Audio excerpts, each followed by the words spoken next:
Hey everybody, welcome to my channel. My name is Diamond and I'm the founder of NowSeekingMe.com. If you haven't checked this out yet, girl, what you doing? Please do. We have some great resources and tools all geared towards healing and growth. Our mission is encouraging each other through the healing journey for a healthier mind, soul, and body with Christ as the foundation. Yes, girl, Jesus Christ, okay? We don't play no games over here. Here on my channel, we will have videos on different weekly themes that support exactly what my mission stands for.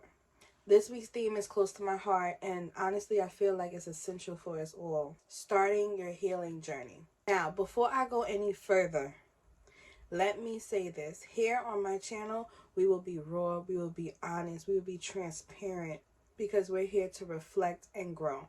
If you're interested in that cliche, hide my true self but say that I'm healing process, this channel is not for you.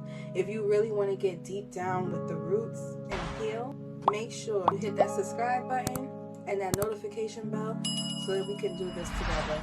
Now, with that being said, get cozy, grab your water or your tea, and let's start healing.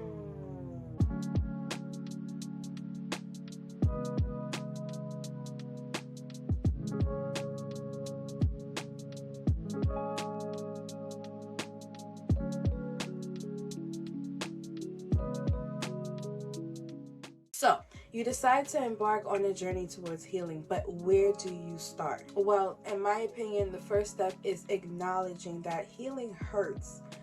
Girl, healing hurts. And anybody who tells you it does not is a bold-faced liar. Healing hurts. It's not always a comfortable process, but it's necessary. So today, I want to share some insights on how I feel we can navigate through this challenging but rewarding path. Acknowledge your pain. It might sound obvious, but acknowledging your pain is the first step towards healing. Take the time to sit with your emotions, understand where they came from, and accept them without judgment.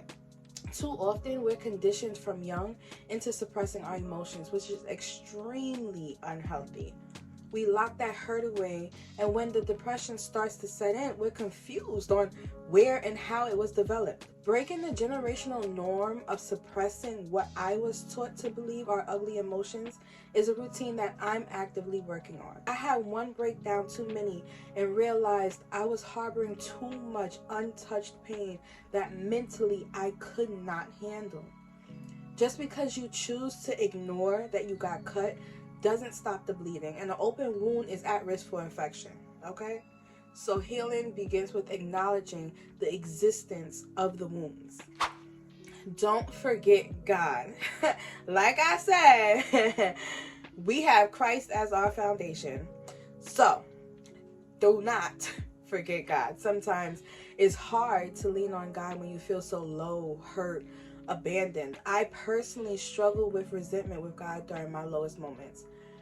I find myself asking him, how did you allow me to get here? How did I get here? But then I ignore his answer. Sometimes it's easier to stay mad and cast blame than to face accountability head on. God is our strength. And the reason why I stress God being the foundation of healing is because he rewards us with the tools and the stamina needed for our journey. If you don't have a strong foundation, you will never have a sturdy structure. Practice self-compassion. Give yourself grace, girl. Give yourself grace. And what does that look like? Be gentle. Understand that healing is a process and it is necessary to take one step at a time. That one step may be off balance. You may need some time to stabilize your stance, and that is okay. One misconception that people have about the healing journey is the timeline. There is none. There is no time frame. The journey never ends. You just change chapters, and chapters can be easier the further along in the journey, but there is no set time frame you must follow. Don't rush, but do not become stagnant. Give yourself the time and space you need. Treat yourself with kindness, and the company you keep should do the same. Now, this next point I could stress on all day. Honestly, I could make a whole video on just this topic alone. Embrace vulnerability. Healing requires us to be vulnerable. Let me stress this. Vulnerability is not a weakness. It is a strength that fosters connection and understanding. Healthy healing will and must involve vulnerability. Let me stress that. Healthy healing will and must involve vulnerability. The reason being is because once you seize the emotional suppression and acknowledge the hurt, you will become vulnerable. In the same breath, I will stress that it is vital you display that vulnerability in safe spaces only, especially here in the beginning of your journey. The reason being is the wrong comment, reaction, or lack of interest from a loved one can cause you to shut back down. And that may not be the intention of that person, but not everybody is equipped to handle you at your most fragile. Most of my loved ones are emotionally distant because they were conditioned to be so. They love hard, they love very hard, but they aren't equipped to handle a fragile soul in the moment. Mainly because they don't know what that looks like. They haven't reached that point in their healing process, and that's okay.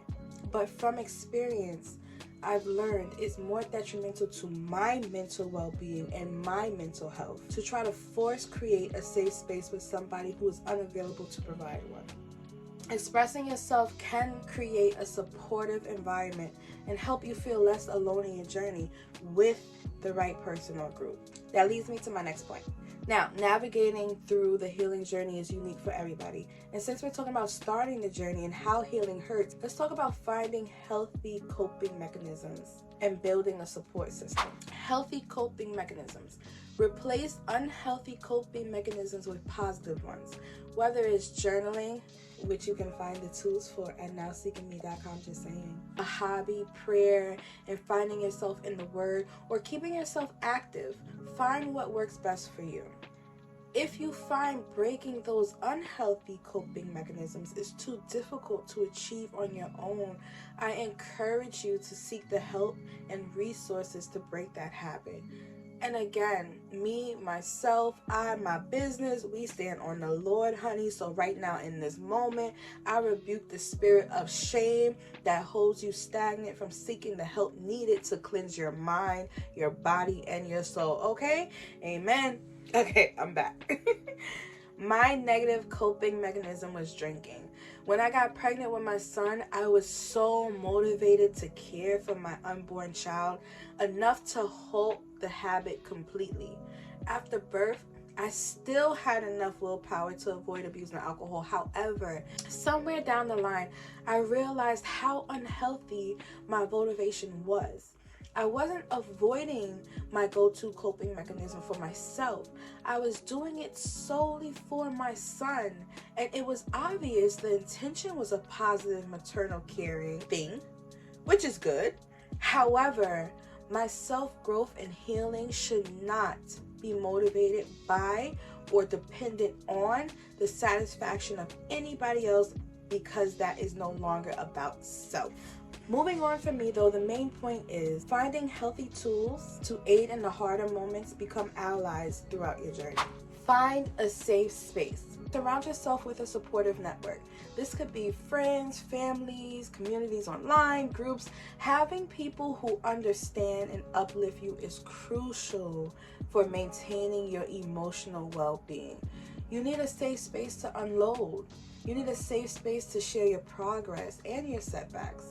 You need a source of encouragement, and please understand, this may not look like what you want it to look like.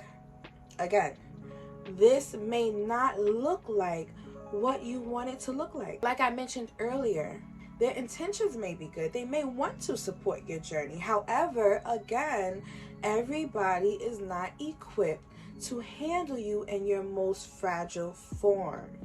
Along with that, find somebody who can pray for you and pray with you, because sometimes at your low, you can't even pray for yourself. Set realistic expectations. Understand that healing is not a straight walk. There will be ups and downs, bumps and curves, and that's completely normal. Set realistic expectations for yourself and celebrate small victories along the way. Like I mentioned earlier, there is no timeline. Your focus is just to keep moving. Even if that means you need to crawl for a while, that is fine, girl. As long as you're still moving. And there you have it. That's it for part 1 to this week's topic. Check the description below for some powerful scriptures that will help you get through some of the topics that we talked about today. Also down there, you'll find a link to a free self-work worksheet. Again, free self-work worksheet. Go check it out. It's free.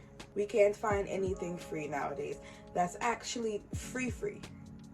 So go check it out. You could print it out and work on it, save it and work on it on your phone. The choice is yours. However, it is a great resource and a guided reflection tool to help you on what we discussed in the video. But to close out this video, remember, embrace the process. Be patient with yourself and allow the journey to unfold.